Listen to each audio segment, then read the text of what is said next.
आधिकारिक रूप से जर्मन राइक के नाम से जाना जाने वाला नाजी जर्मनी 1933 से 1945 के बीच जर्मन राज्य था, जब इसका नेतृत्व एडोल्फ हिटलर और उनकी नाजी पार्टी कर रहे थे, जिन्होंने एक सर्वसत्तावादी तानाशाही के माध्यम से शासन किया। तीसरा, राइक शब्द का अर्थ है तीसरा राज्य या तीसरा साम्राज्य, और यह नाजी घोषणा को संदर्भित करता है कि नाजी जर्मनी पवित्र रोमन साम्राज्य और जर्मन साम्राज्य दोनों का उत्तराधिकारी था, जिसमें से दूसरा 1871 से 1918 के बीच हुआ था, जो कैसर विल्हेम द्वितीय के पदत्याग के साथ समाप्त हुआ। नाजी जर्मनी में जीवन कठिन था। हालांकि बेरोजगारी बहुत कम थी, लेकिन मजदूरों को कम वेतन और खराब परिस्थितियों का सामना करना पड़ता था।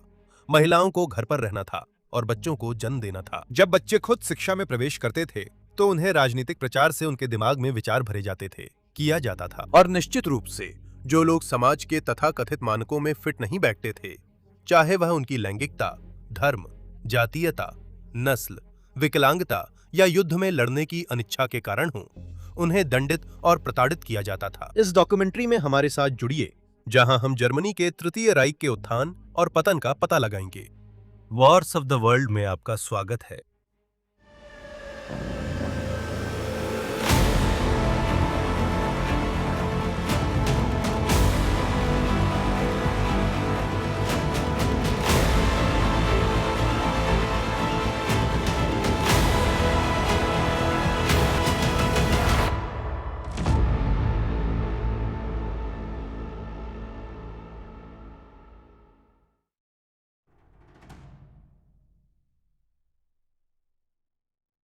(1919) के अंत में एडोल्फ हिटलर ने डीएपी या जर्मन मजदूर पार्टी में शामिल हुए, जो एक अति दक्षिणपंथी राजनीतिक पार्टी थी और प्रथम विश्व युद्ध के अंत के बाद स्थापित की गई थी। हालांकि ये पार्टी सिर्फ 1 साल से थोड़ा ज्यादा चली, लेकिन सत्ता की तलाश में हिटलर के लिए ये एक महत्वपूर्ण कदम था। वो पार्टी के भीतर एक प्रमुख चेहरा बन गए और यहाँ तक कि पार्टी छोड़ने की धमकी देने के बाद उसके नेता भी बन गए। कोई भी उन्हें जाते हुए नहीं देखना चाहता था, क्योंकि वो पार्टी के सबसे लोकप्रिय वक्ताओं में से एक थे और उन्होंने पार्टी की ओर ध्यान और समर्थन आकर्षित किया था। अगले साल समूह ने अपना पुराना नाम छोड़ दिया और एनएसडीएपी या राष्ट्रीय समाजवादी जर्मन मजदूर पार्टी के नाम से जाना जाने लगा। हालांकि आज इसे बस नाजी पार्टी के नाम से जाना जाता है। हालांकि हिटलर समाजवादी शब्द को शामिल करने को मंजूरी नहीं देता था, क्योंकि ये उसकी राजनीति से मेल नहीं खाता था, लेकिन इसे वामपंथी और श्रमिक वर्ग के नागरिकों को आकर्षित करने के लिए चुना गया था। पार्टी ने शुरू में ऐसी नीतियों और विचारधाराओं का दावा किया था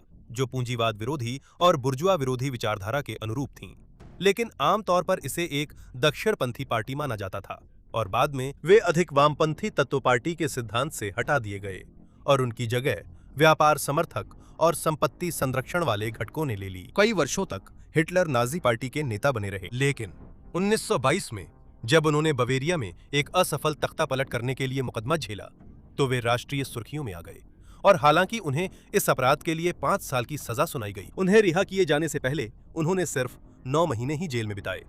इसी समय के आसपास उन्होंने अब कुख्यात हो चुकी मीन कॉम्फ लिखी, जिसे अंग्रेजी में माई स्ट्रगल के नाम से जाना जाता है। ये उनकी आत्मकथात्मक घोषणा पत्र थी, जो नाजी पार्टी की कई नीतियों का आधार बनी। हिटलर ने जेल से बाहर निकलने के बाद मिले मौके का फायदा उठाया और अपने नए नवले प्रसिद्धि का इस्तेमाल करते हुए प्रचार अभियान शुरू कर दिया। हिटलर और उनकी नाजी पार्टी ने साम्यवाद विरोध, यहूदी विरोध, अति राष्ट्रवाद और प्रथम विश्व युद्ध के अंत में हस्ताक्षरित वर्साय संधि के पूर्ण विनाश का समर्थन किया।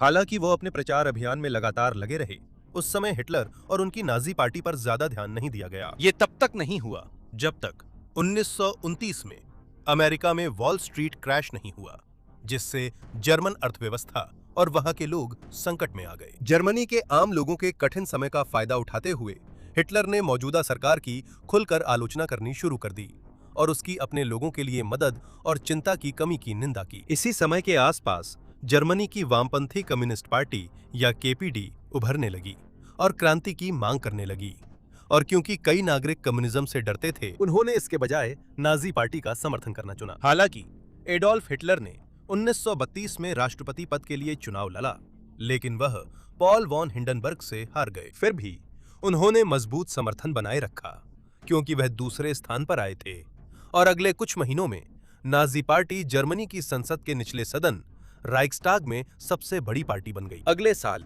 जनवरी 1933 में एडोल्फ हिटलर को जर्मनी का नया चांसलर नियुक्त किया गया और उसके बाद के महीनों में उन्होंने जितना संभव हो सके उतनी शक्ति अपने हाथ में लेने की कोशिश शुरू कर दी। चांसलर नियुक्त होने के एक महीने से भी कम समय बाद राइक्सटाग में आग लगा दी गई। हिटलर ने आरोप लगाया कि इस आग के लिए कम्युनिस्ट जिम्मेदार हैं और उन्होंने वॉन हिंडनबर्ग पर दबाव डाला कि वे राइक्सटाग आग अध्यादेश पारित करें, जिससे जर्मन जनता को पहले जो नागरिक स्वतंत्रताएं मिली हुई थीं, वे काफी हद तक सीमित कर दी गईं। नागरिक स्वतंत्रताओं जैसे विरोध प्रदर्शन, अभिव्यक्ति की स्वतंत्रता, प्रेस की स्वतंत्रता और पत्राचार की गोपनीयता को सीमित करने के साथ साथ इस डिक्री के साथ कोई लिखित दिशा निर्देश जारी नहीं किया गया था, जिसका मतलब था कि नियमों की व्याख्या और उन्हें लागू करना सरकार पर निर्भर था।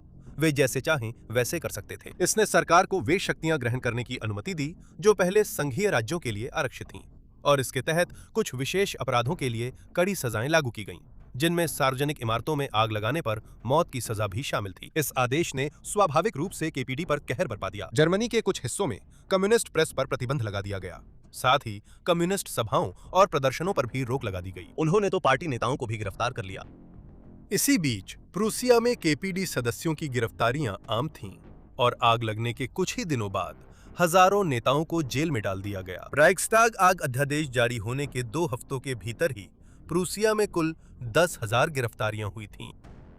डिक्री लागू होने के बाद हिटलर ने उन सभी लोगों को हटाना शुरू कर दिया जिन्हें वो अपने राजनीतिक करियर के लिए खतरा मानता था, और अपने प्रतिद्वंदियों से निपटने के लिए और भी कठोर कदम उठाने पर जोर दिया। और इसी तरह 1933 का एनेबलिंग एक्ट आया, एक ऐसा कानून जिसने जर्मन कैबिनेट को और खास तौर पर चांसलर को कानून बनाने और लागू करने की शक्ति दे दी, जिसमें अब उन्हें ना तो राइक्सटाग और ना ही राष्ट्रपति वॉन हिंडनबर्ग की मंजूरी या निगरानी की जरूरत थी। इसने प्रभावी रूप से हिटलर को उन नियंत्रण और संतुलन की व्यवस्थाएं से बचने की अनुमति दे दी जिन्हें ऐसे प्रमुख राजनेता द्वारा अपनी शक्ति का दुरुपयोग करने से रोकने के लिए बनाया गया था। अगले महीने अप्रैल 1933 में हिटलर ने डाखाऊ में पहला कंसंट्रेशन कैंप बनवाया।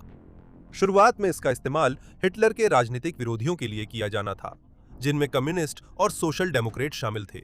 हालांकि बाद में अपराधियों, विदेशी आक्रमणकारियों और यहूदियों को भी इस कैंप में भेजा गया। उसी महीने बाद में पेशेवर सिविल सेवाओं की पुनर्स्थापना के लिए कानून पारित किया गया।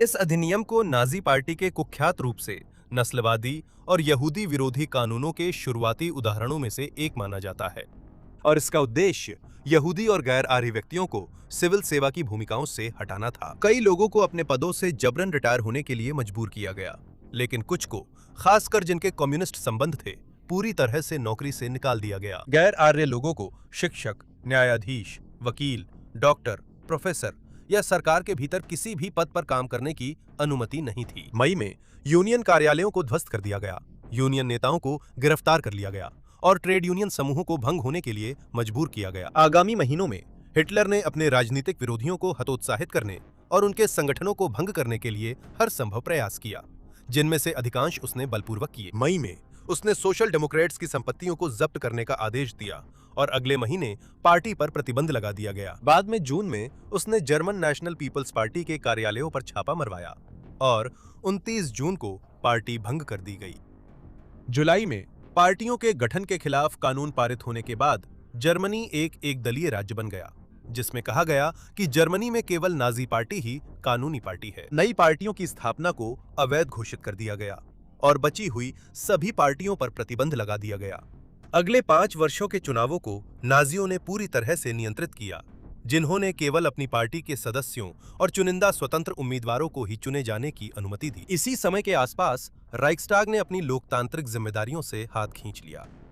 हिटलर अकेले सत्ता में नहीं पहुंचा, साथ ही उनके निर्दयी नाजी पार्टी सदस्यों का समर्थन भी था।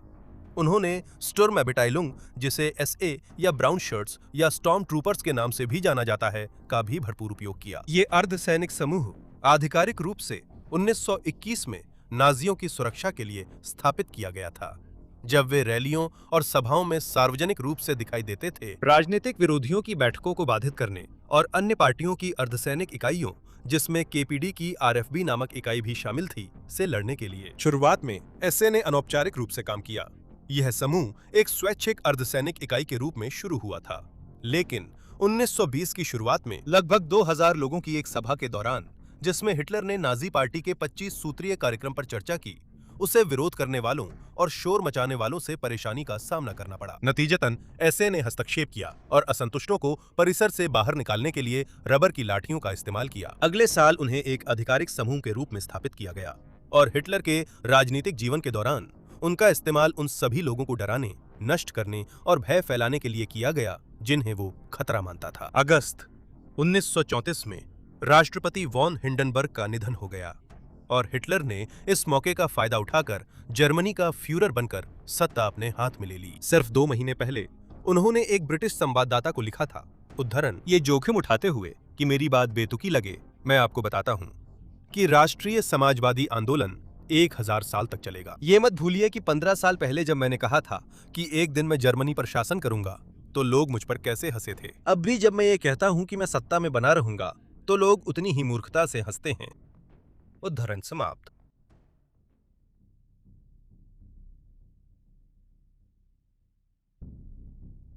हिटलर ने जर्मनी की सरकार की संरचना को एक पिरामिड की तरह देखा। वह सबसे ऊपर था और उसके नीचे वे लोग थे जो उसके अधीनस्थ थे। लोगों द्वारा पार्टी पदों के लिए मतदान कराने के बजाय कमांडर और अन्य नेताओं को आमतौर पर अन्य उच्च पदस्थ नाजी अधिकारियों और स्वयं हिटलर द्वारा नियुक्त किया जाता था। हिटलर को अक्सर प्रचार के माध्यम से एक वीर और आदर्श नेता के रूप में दिखाया जाता था, जो अपने व्यापक ज्ञान और अचूक कौशल से आम लोगों की समस्याओं का समाधान करेगा। वह एक अत्यंत प्रतिभाशाली वक्ता भी थे, जैसा कि इतिहासकार रोजर गिल ने टिप्पणी की। उनके भावनात्मक भाषणों ने जर्मन लोगों की एक बड़ी संख्या के दिल और दिमाग को अपने कब्जे में कर लिया। उन्होंने अपने श्रोताओं को मानो सम्मोहित कर दिया। उद्धरण समाप्त। हालांकि हिटलर को उम्मीद थी कि उसके द्वारा नियुक्त अधिकारी उसे रिपोर्ट करेंगे और उसके द्वारा निर्धारित सामान्य नीतियों का पालन करेंगे। वह उनसे यह भी उम्मीद करता था कि वे हालात से निपटने में अपनी खुद की पहल दिखाएं और ऐसे फैसले लें जो जर्मनी के लिए उसके लक्ष्यों में उसकी मदद करें। संभवतः विद्रोह से बचने के लिए वो अक्सर अपने नेताओं को एक दूसरे के खिलाफ खड़ा कर देता था और अविश्वास तथा आपसी कलह का कार्य वातावरण बनाता था। वो अधीनस्थों को परस्पर विरोधी आदेश देता था और उनके काम को एक दूसरे से टकराने देता था, जिससे उनके बीच अक्सर टकराव हो जाता था। 1934 में हिटलर ने जर्मन राइक के राष्ट्राध्यक्ष से संबंधित कानून पेश किया, जो हिटलर के पहले के चांसलर पद को राइक राष्ट्रपति के पद के साथ जोड़ता था, जिसका मतलब था कि उसके पास दोनों की शक्तियां थीं। इसका यह भी मतलब था कि हिटलर को उसके पद से हटाने वाला एकमात्र व्यक्ति खुद हिटलर ही था। हिटलर के सत्ता संभालने के तुरंत बाद सरकारी कर्मचारियों और सेना के सदस्यों को अपने देश के प्रति नहीं, बल्कि फ्यूहरर के प्रति बिना शर्त वफादारी और आज्ञाकारिता की शपथ लेने के लिए मजबूर किया गया। उसने खुद को इस तरह स्थापित किया कि उसकी बात कानून से भी ज्यादा महत्वपूर्ण माना जाने लगा। उदाहरण के लिए, उसके द्वारा स्वीकृत किसी भी कृत्य, जिसमें हत्या भी शामिल थी, को कानूनी माना जाता था, भले ही हत्या को सामान्य रूप से अपराध ही क्यों न माना जाता हो। उसके सत्ता में आने के बाद भी कई कानून लागू रहे। हालांकि अदालतों ने पहले की तुलना में ज्यादा मौत की सजाएं सुनाना शुरू कर दिया। जिन लोगों को कई अपराधों का दोषी ठहराया गया, भले ही वे छोटे मोटे ही क्यों न हों, उन्हें अपनी बाकी जिंदगी के लिए जेल में डाला जा सकता था और हजारों छोटे अपराधियों जैसे चोर और सेक्स वर्कर को बिना मुकदमे के जेल में डाल दिया गया। हिटलर ने 1934 में पीपल्स कोर्ट की स्थापना की, जब वह लीप्जिग ट्रायल के नतीजे से असंतुष्ट हो गया था। जुलाई 1933 में 5 लोगों पर फरवरी में राइक्सटाग में आग लगाने का आरोप लगाया गया था और उसी साल सितंबर से दिसंबर के बीच लीप्जिग ट्रायल हुआ, जो राइक सुप्रीम कोर्ट में आयोजित किया गया था। 23 दिसंबर को यह घोषित किया गया कि हालांकि जजों का मानना था कि राइक्सटाग को जलाने की एक कम्युनिस्ट साजिश थी, 5 में से 4 आरोपियों को आगजनी के हमले से जोड़ने के लिए पर्याप्त सबूत नहीं थे। नतीजतन केवल डच नागरिक मरीनस वान डर लुब्बे को इस अपराध का दोषी ठहराया गया और मौत की सजा सुनाई गई। उन्हें 10 जनवरी 1934 को फांसी दी गई थी। पीपल्स कोर्ट को कई तरह के अपराधों से निपटने की जिम्मेदारी दी गई थी, जिसमें पराजयवाद, देशद्रोह और कालाबाजारी शामिल थे, लेकिन इन्हीं तक सीमित नहीं थे। लेकिन अक्सर ये अदालत और भी छोटे मोटे मामलों से निपटती थी, जैसे फ्यूरर का मजाक उड़ाना या कम्युनिस्ट होना। ऐसे अपराधों को पहले बताए गए अपराधों की तरह रक्षा क्षमता को कमजोर करना कहा जाता था और इसलिए उन पर आरोप लगने वालों को कड़ी सजा दी जाती थी और मौत की सजा सुनाई जाती थी। ये अदालत अपने मुकदमों को बहुत जल्दी निपटाने के लिए जानी जाती थी, अक्सर बिना किसी सबूत या दोनों पक्षों की दलीलें सुने।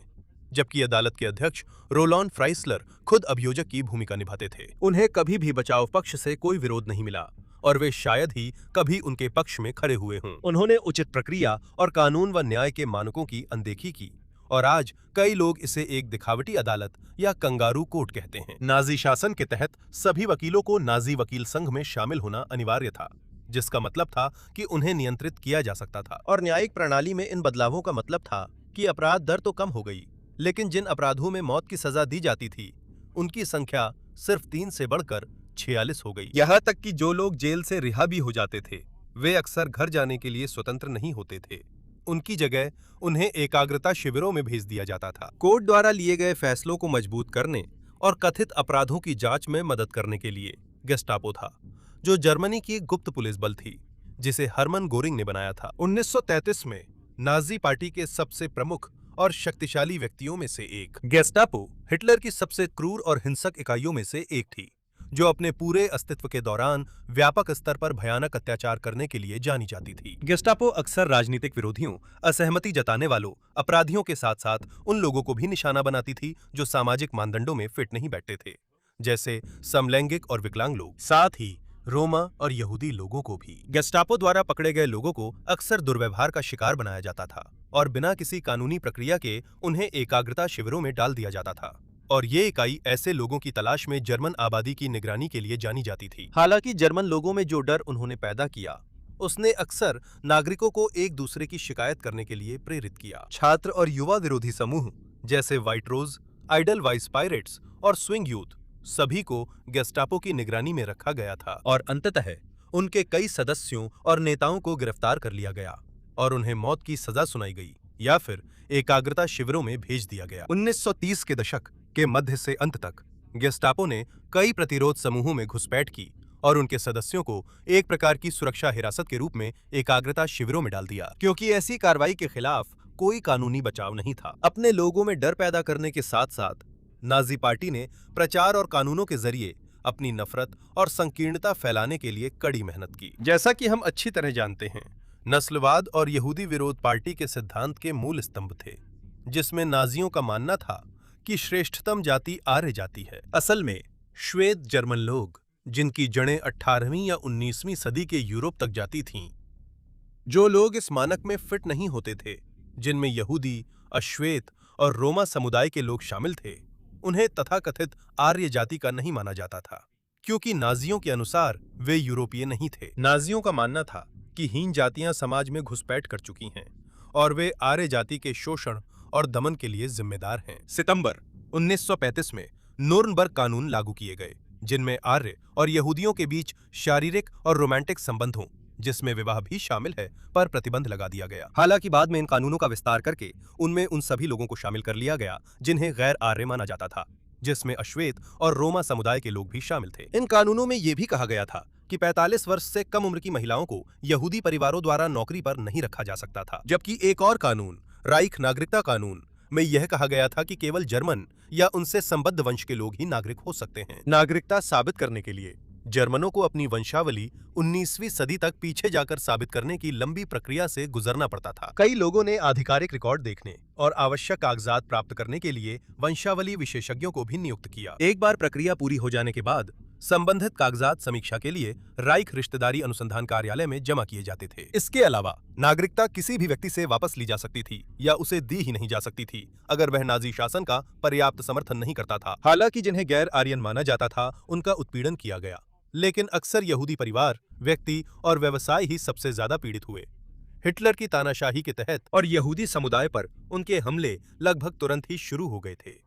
राइखस्टाग अग्निकांड अध्यादेश और 1933 के सक्षम अधिनियम के बाद उस साल मार्च में एसए ने विभिन्न यहूदी व्यवसायों और आराधनालयों पर हमला किया और एक महीने बाद 1 अप्रैल को हिटलर ने यहूदी व्यवसायों का राष्ट्रीय बहिष्कार घोषित कर दिया। ऐसे व्यवसायों को विज्ञापन करने की अनुमति नहीं थी और उन्हें सरकारी अनुबंध भी नहीं दिए जाते थे, जबकि जर्मन शहरों में यह संकेत लगने लगे कि यहूदियों का प्रवेश वर्जित है। जैसा कि पहले बताया गया था, उसी महीने बाद में पेशेवर सिविल सेवा की पुनर्स्थापना के लिए कानून पारित किया गया और इसी तरह का कानून थोड़े समय बाद लागू हुआ, जिसने यहूदी लोगों को और भी अधिक पेशेवर भूमिकाओं से बाहर कर दिया। जिन लोगों के माता पिता या दादा दादी में से किसी एक भी यहूदी थे, उन्हें गैर आर्यन माना जाता था और उन पर स्वेच्छा से देश छोड़ने का दबाव डाला जाता था। सन 1938 में हालात अचानक बहुत बिगड़ गए जब 7 नवंबर को हेर्शल ग्रिंशपान, एक यहूदी किशोर ने एक नाजी पार्टी के सदस्य और विदेश कार्यालय के राजनयिक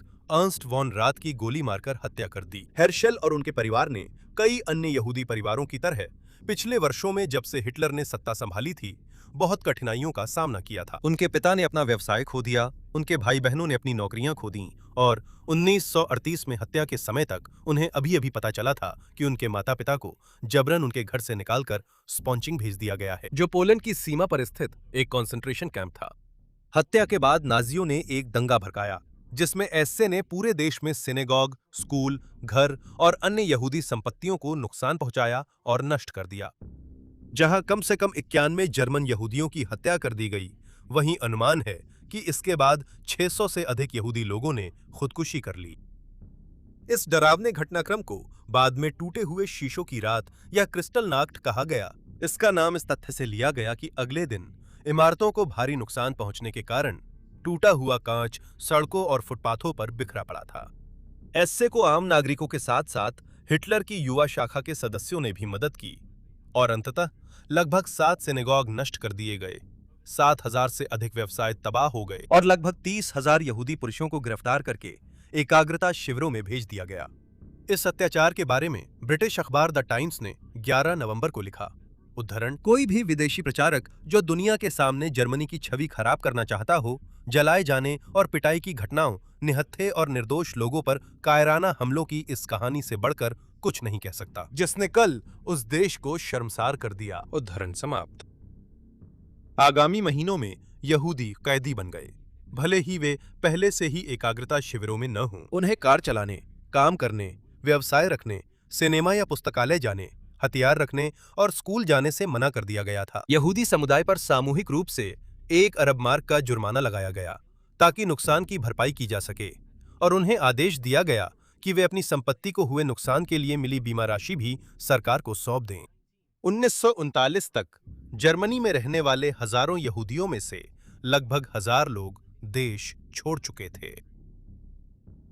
नाजी शासन द्वारा शुरू किया गया एक और भयावह कार्यक्रम था एक्शन T4, जिसका उद्देश्य विकलांगों को इच्छा मृत्यु देना था। विशेष रूप से चुने गए डॉक्टरों को लाया गया जो गंभीर चिकित्सा जांच के बाद उन मरीजों को चुनते थे जिन्हें लाइलाज बीमार माना जाता था और फिर उन मरीजों को दया मृत्यु देकर मार दिया जाता था। सितंबर 1939 और सितंबर 1945 के बीच जर्मनी, ऑस्ट्रिया, कब्जे वाले पोलैंड के मनोरोग अस्पतालों में 1 लाख से 3 लाख लोगों की हत्या कर दी गई थी और उस समय जिसे बोहेमिया और मोराविया का संरक्षित क्षेत्र कहा जाता था, जो आज का चेकिया है, मारे गए लोगों में से लगभग आधे को चर्च द्वारा संचालित मनोरोग संस्थानों से ले जाया गया था, आमतौर पर संस्था के अधिकारियों की मंजूरी के साथ। एक्शन T4 की शुरुआत से पहले लगभग 4 लाख लोगों की जबरन नसबंदी की गई थी, आनुवंशिक रोगग्रस्त संतान की रोकथाम के कानून के तहत, जो 14 जुलाई 1933 को लागू किया गया था। इन 4 लाख में से आधे लोगों को मानसिक रूप से अक्षम माना गया था, लेकिन बाकी को अशुद्ध या किसी तरह के विकृत व्यवहार वाला समझा गया था। यौनकर्मी, बेघर लोग, अपराधी और यहां तक कि गरीबी में रहने वाले लोगों को भी नाजी शासन के लिए अवांछनीय माना गया था और इसलिए उन्हें कभी भी बच्चे पैदा करने से रोक दिया गया।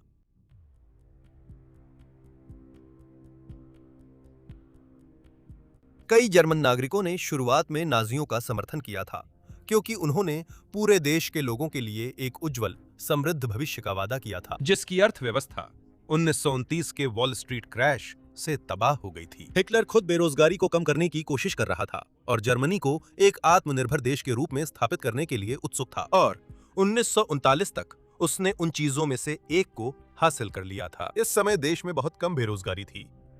उसने अस्पताल, स्कूल और अन्य सार्वजनिक इमारतें जैसे 1936 का ओलंपिक स्टेडियम बनवाकर रोजगार दर को बेहतर बनाने में मदद की, जबकि मोटरवे के निर्माण में 80,000 से अधिक पुरुषों को रोजगार मिला। इसी तरह उसने जर्मनी की सेना का पुनर्निर्माण शुरू किया, जबकि यह वर्साई की संधि का उल्लंघन था, जिससे लाखों नौकरियां पैदा हुईं। 1934 में उसने अपने सैन्य नेताओं से कहा कि पुनः शस्त्रीकरण 1942 तक पूरा हो जाना चाहिए। ये इसलिए था क्योंकि अपनी विदेश नीति के तहत हिटलर लेबेनसराउम हासिल करना चाहता था। ये शब्द उस इच्छा का वर्णन करता है जिसमें जर्मन लोगों के लिए अधिक रहने की जगह प्राप्त करने के लिए पूर्व से जबरन क्षेत्र छीनना शामिल था। लेबेनसराउम की अवधारणा हिटलर की नस्लवादी मान्यताओं और विचारधाराओं पर आधारित थी, जिसमें तथाकथित आर्य जाति की श्रेष्ठता भी शामिल थी। 1935 में उसने वायुसेना के गठन की घोषणा की और यह भी जोड़ा कि जर्मन सशस्त्र बलों में 5 लाख से अधिक पुरुषों को जोड़ा जा रहा है।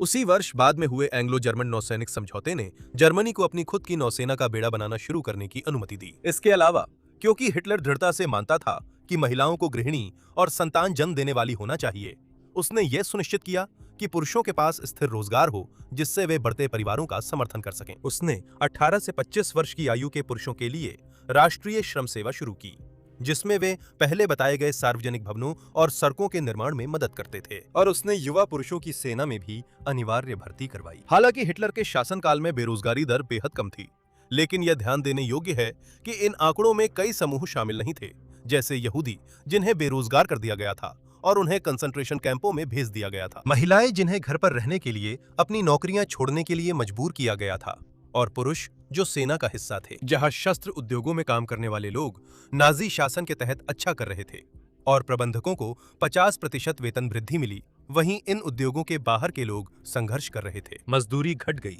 काम के घंटे बढ़ गए, कार्यस्थलों पर गंभीर दुर्घटनाओं की संख्या बढ़ गई और कर्मचारियों को यह खतरा था कि अगर वे यूनियन बनाने की कोशिश करते या सिर्फ बेहतर वेतन या काम की स्थिति की मांग करते तो उन्हें ब्लैकलिस्ट कर दिया जाता। नाजी शासन के तहत महिलाओं को सिर्फ बच्चे पैदा करने की मशीनों के रूप में देखा जाता था, क्योंकि हिटलर आर्यन आबादी बढ़ाना चाहता था। एक समय तो ऐसा भी आया जब उसने महिलाओं को एसएस के किसी सदस्य के लिए बच्चा पैदा करने के लिए स्वेच्छा से आगे आने की अनुमति दी। महिलाओं को बसने के लिए प्रोत्साहित करने और दंपतियों के बच्चे होने की संभावना बढ़ाने के लिए उसने शादी को प्रोत्साहित करने का कानून लागू किया, जिसके तहत नवविवाहितों को 1000 मार्क का ऋण मिल सकता था और उनके हर बच्चे के लिए 50 मार्क रखने की अनुमति थी। जिन माताओं के अधिक बच्चे होते थे उन्हें मदर्स क्रॉस से सम्मानित किया जाता था, जबकि महिलाओं को काम करने से सख्ती से हतोत्साहित किया जाता था।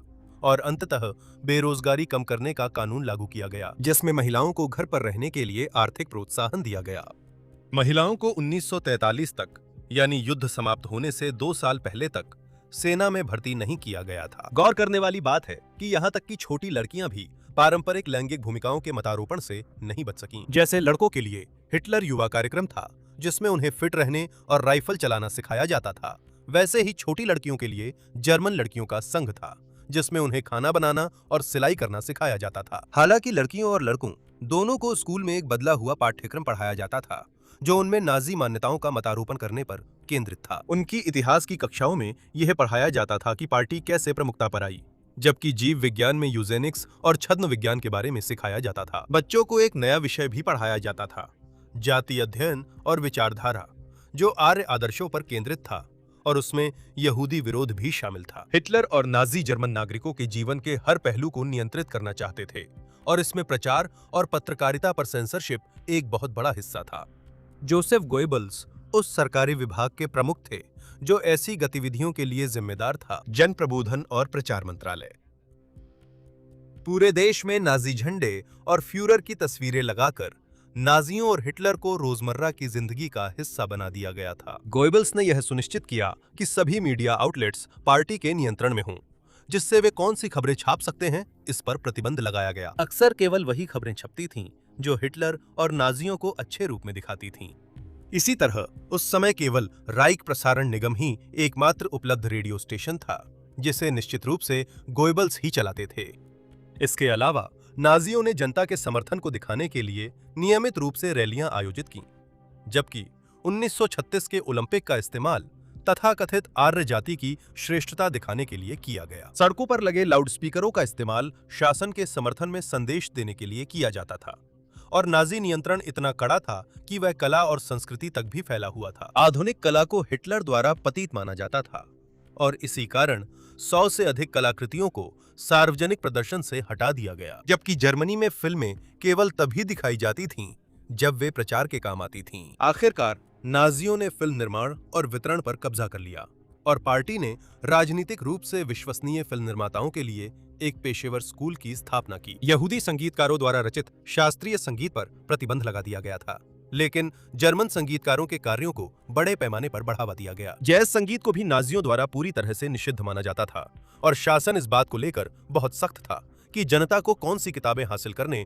और देखने की अनुमति थी। 1933 में उन्होंने हजारों किताबें जला दी, जिन्हें ऐसी विचारधाराओं का प्रतिनिधित्व करने वाला माना गया जो नाजियों की विचारधारा से मेल नहीं खाती थीं, जिसमें शांतिवादियों, अराजकतावादियों, समाजवादियों, यौन विज्ञानियों, कम्युनिस्टों और यहूदी व्यक्तियों द्वारा लिखी गई किताबें भी शामिल थीं। इन किताबों की जलाने की घटनाओं ने बर्लिन स्थित एक गैर लाभकारी संस्था यौन विज्ञान संस्थान पर हमला करने का रास्ता खोल दिया, जो दुनिया का पहला यौन विज्ञान अनुसंधान केंद्र था और जिसका नेतृत्व मैग्नस हिर्शफेल्ड कर रहे थे। किताबें जलाने की इन घटनाओं में मैग्नस का काम और इंस्टीट्यूट के अभिलेखागार भी शामिल थे।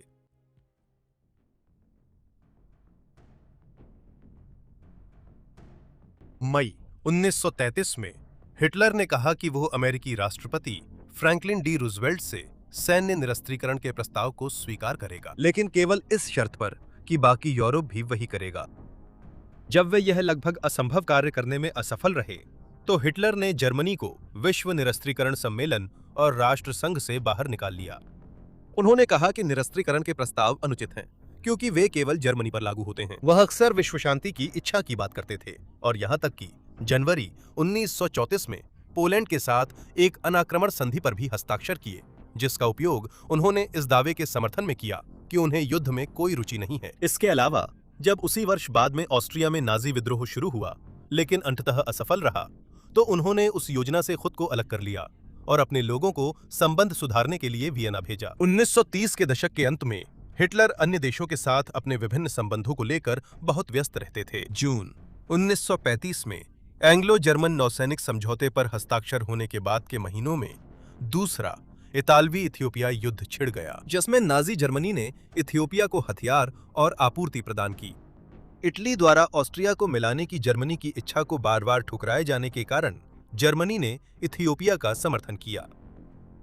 यह युद्ध इटली के लिए बहुत कठिन था और अंततः इसने देश को आर्थिक रूप से जर्मनी पर निर्भर कर दिया। इसके अलावा इटली ने हिटलर की ऑस्ट्रिया के लिए योजनाओं में कम हस्तक्षेप करना शुरू कर दिया। 1936 में स्पेनिश गृह युद्ध के शुरू होने से हिटलर को बेनिटो मुसोलिनी इटली के तानाशाह के साथ बेहतर संबंध स्थापित करने का मौका भी मिला और उसी साल अक्टूबर में दोनों देशों ने एक गठबंधन बनाया, जिसका नाम रोम बर्लिन धुरी रखा गया। उसने स्पेनिश गृह युद्ध का इस्तेमाल अपनी कम्युनिस्ट विरोधी मुहिम को और तेज करने के लिए भी किया और 1937 में जर्मनी, इटली और जापान सभी ने एंटी कोमिंटर्न पैक्ट में शामिल हुए।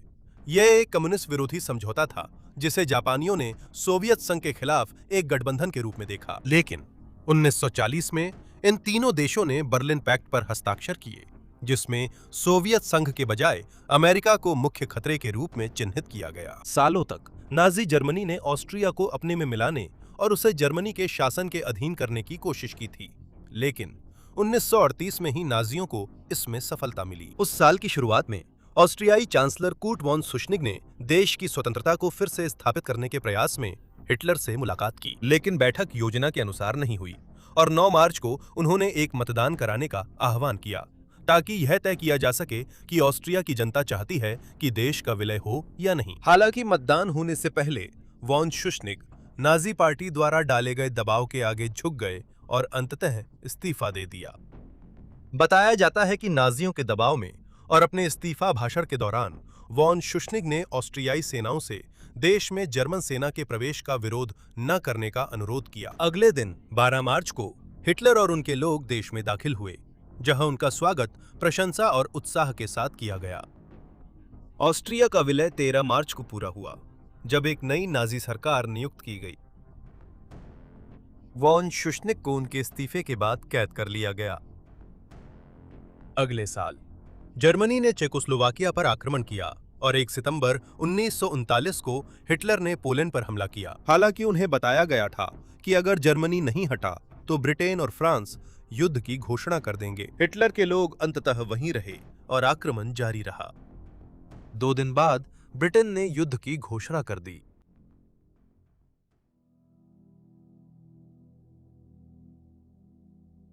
अप्रैल 1945 में अमेरिकी सेना के सदस्य डाकहाउ में दाखिल हुए, जो सबसे लंबे समय तक चलने वाला कॉन्सेंट्रेशन कैंप था, और वहां हजारों कुपोषित कैदियों को देखकर हैरान रह गए, जिन्हें पीछे छोड़ दिया गया था। जब तक कैंप को आजाद कराया गया, इटली हार चुका था और हिटलर और नाजियों के लिए हालात बहुत खराब दिख रहे थे। हार निश्चित थी। अगले दिन हिटलर ने बर्लिन में उस भूमिगत बंकर में, जिसमें वो छुपा हुआ था, अपनी जान ले ली। हिटलर की मौत और युद्ध के अंत से 2 साल पहले ही यह साफ हो गया था कि नाजी जर्मनी मित्र देशों की ताकत के सामने बिखर जाएगा। उसके अपने ही लोगों ने उसे सत्ता से हटाने की कोशिश की थी, ताकि वे अपने लिए बेहतर सौदा कर सकें। लेकिन असफल हत्या के प्रयासों ने सिर्फ फ्यूरर को और ज्यादा सख्त बना दिया, जिसके चलते उसने अपने ही 4000 से ज्यादा लोगों को मौत के घाट उतार दिया। हिटलर और नाजी जर्मनी के पतन के बाद भी जापान में लड़ाई जारी रही। 2 सितंबर को ही अमेरिकी जनरल डगलस मैकार्थर ने उस देश का औपचारिक आत्मसमर्पण स्वीकार किया। 6 कठिन वर्षों के बाद द्वितीय विश्व युद्ध समाप्त हुआ और इसने 60 से 80 मिलियन लोगों की जान ले ली, जो दुनिया की कुल आबादी का लगभग 3% था। ये एक अभूतपूर्व संख्या थी। इनमें मरने वालों में अधिकांश नागरिक थे, जिनमें से कई की मौत एकाग्रता शिविरों में हुई, जिसमें हॉलोकॉस्ट के दौरान मारे गए 6 मिलियन यहूदी भी शामिल हैं। सिर्फ सोवियत संघ में ही 27 मिलियन मौतें हुई थीं। युद्ध के बाद कई जर्मन नागरिक गहराई से भावनात्मक और मानसिक रूप से आहत हुए थे। हिटलर ने उन्हें संपत्ति और शक्ति का वादा किया था, लेकिन देश का अधिकांश हिस्सा मलबे में तब्दील हो गया था और उसके तुरंत बाद व्यापक अकाल फैल गया। देश के अधिकांश हिस्से के विनाश के साथ साथ जर्मनी ने अपने युद्ध पूर्व क्षेत्र का लगभग 1/4 हिस्सा भी खो दिया, जिसमें पोमेरेनिया और पूर्वी प्रशिया के क्षेत्र शामिल थे, जिसमें से पूर्वी प्रशिया को सोवियत संघ और पोलैंड के बीच बांट दिया गया था, और इन क्षेत्रों से जर्मनों को व्यवस्थित रूप से निकालने के बाद 9 मिलियन लोग विस्थापित हो गए। युद्ध समाप्त होने के बाद के महीनों में मित्र देशों ने युद्ध अपराधों के मुकदमों का आयोजन शुरू किया, जिसमें सबसे पहला नूरनबर्ग मुकदमे था, जो नवंबर 1945 से अक्टूबर 1946 के बीच आयोजित किया गया। इन मुकदमों का उद्देश्य प्रमुख नाजियों को उन अत्याचारों के लिए जिम्मेदार ठहराना था जो उन्होंने संघर्ष के दौरान किए थे। अंतर्राष्ट्रीय सैन्य न्यायाधिकरण ने निगरानी और सुनवाई की। 22 जीवित पार्टी नेताओं के साथ साथ 6 जर्मन संगठनों पर भी मुकदमा चलाया गया। अभियुक्तों में प्रमुख नाजी हस्तियां शामिल थीं, जैसे कि हरमन गोरिंग, जो गेस्टापो के प्रमुख और एक समय के लिए हिटलर के दाहिने हाथ थे, रुडोल्फ हेस, जो 1941 तक हिटलर के डिप्टी फ्यूजरर थे, जब वे ब्रिटेन गए और ब्रिटिश सरकार के साथ शांति स्थापित करने की कोशिश की, और हांस फ्रिट्शर, जो जन प्रबोधन और प्रचार मंत्रालय के समाचार विभाग के प्रमुख थे। आरोपित किए गए पुरुषों में से केवल 3 को छोड़कर बाकी सभी को दोषी पाया गया और 12 को मौत की सजा सुनाई गई। आगे के नूरनबर्ग मुकदमे 1946 और 1949 के बीच आयोजित किए गए, जिनमें से 9 मामले उन 7 मामलों में से थे जिनकी जांच मित्र देशों ने की थी। इन मुकदमों के परिणाम स्वरूप 100 से अधिक नाजियों को दोषी ठहराया गया, जिनमें से 297 को मौत की सजा सुनाई गई। इनमें से लगभग 65% मौत की सजाओं को अमल में लाया गया। पोलैंड भी युद्ध अपराधों के लिए जर्मन अधिकारियों पर मुकदमा चलाने में सक्रिय था और अंततः उन्होंने आउशविट्ज में काम करने वाले 9 में से 3 कर्मचारियों पर मुकदमा चलाया। हालांकि नाजी अधिकारियों को जवाबदेह ठहराने के लिए बड़े प्रयास किए गए, लेकिन कई प्रमुख व्यक्ति थे जो न्याय से बच निकले। एडोल्फ आइकमैन को एक समय दुनिया का सबसे वांछित नाजी माना जाता था, क्योंकि उन्होंने हिटलर के अंतिम समाधान यानी समग्र हॉलोकॉस्ट के अंतिम चरण में बहुत बड़ा योगदान दिया था।